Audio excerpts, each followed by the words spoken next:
Some time ago, I received a call from a family whose loved one had unexpectedly wound up in ICU in the hospital and wanted me to come and to pray with them. So when I arrived at the room, the family members were quietly and somberly gathered around their husband and father. When his wife saw me, her tears began to overflow. I always pray in that situation beforehand that God might give me the right words to say in that difficult situation for families.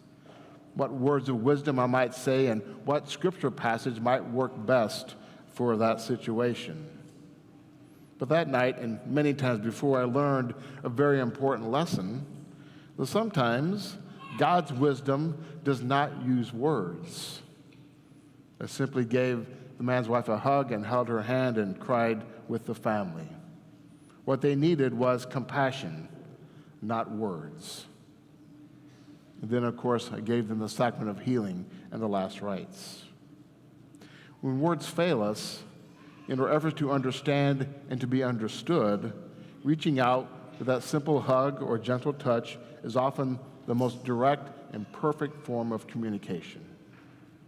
There's something very explicit about one person surrounding another in a nice, warm embrace. It's difficult to misinterpret that kind of loving touch to someone else. Well, blind from birth, the man did not come looking for a sermon from Jesus. He simply came looking for sight, and he received it.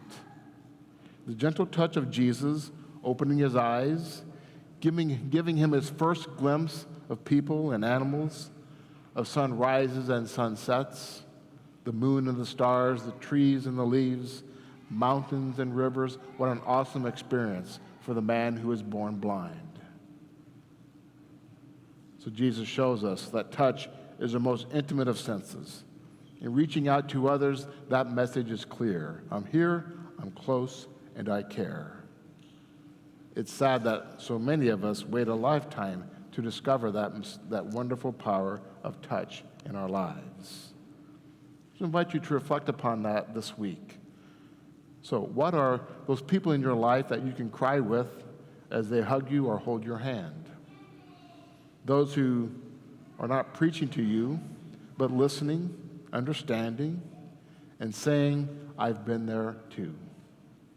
Someone who can help us pray as the blind man at birth prayed, yes, Lord, I do believe in you.